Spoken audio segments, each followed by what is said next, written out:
नदी पार घने जंगलों में एक साधु आश्रम बनाकर रहता था। वो पानी पर चलने की सिद्धि प्राप्त करने का यत्न कर रहा था, इसलिए प्रतिदिन सुबह से शाम तक तपस्या में लीन रहता। गांव में रहने वाला एक दूध वाला रोज एक छोटे मटके में दूध भरकर उसे पहुंचा आता। साधु अन्न ग्रहण नहीं करता था, वो केवल दूध का सेवन करता था। साधु को दूध पहुंचाने दूध वाले को रोज नदी पार करनी पड़ती थी, लेकिन वो बिना नागा रोज नियत समय पर आश्रम पहुंच जाता था। एक बार उसे किसी काम से दूसरे गांव जाना पड़ा। उसने अपनी बेटी को साधु को दूध पहुंचाने की जिम्मेदारी सौंप दी। लड़की एक दिन साधु को दूध पहुंचाई। अगले दिन तेज बारिश हो रही थी।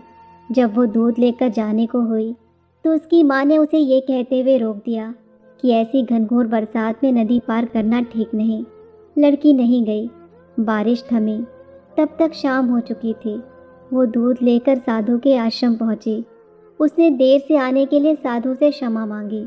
तब साधु ने उसे एक मंत्र देकर कहा, इस मंत्र के द्वारा वो पानी पे चलकर उसके पास आ सकती है। साधु इस मंत्र को कई दिनों से स्वयं आजमाना चाहता था, किंतु उसे मंत्र पर पूरा विश्वास नहीं था। लड़की ने मंत्र लिया और चली गई। उस रात मूसलाधार बारिश हुई और नदी उफान पर आ गई। अगले दिन लड़की की माँ ने उसे फिर जाने से रोका। तब लड़की ने साधु के दिए मंत्र के बारे में उन्हें बताया। उस दिन मंत्र का जाप करते हुए उसने नदी पार कर ली। साधु के पास जब वह पहुंची तो उन्हें धन्यवाद देकर बोली, गुरुदेव, आपके मंत्र द्वारा आज मैं नदी पर चलकर सही समय पर आपके पास पहुंच सकी। आपका धन्यवाद। साधु चकित रह गया। उसे विश्वास ही नहीं था कि मंत्र काम कर जाएगा। वो लड़की के पीछे पीछे आश्रम से बाहर आया। उसने नदी किनारे खड़े होकर देखा कि लड़की पानी पर चलते हुए जा रही है।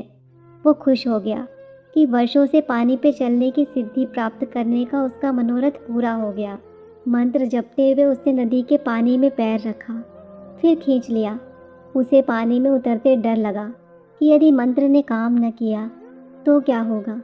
लेकिन जब उसने लड़की को नदी के पार सही सलामत पहुँचे देखा तो डरते डरते किसी प्रकार नदी के पानी में उतर गया।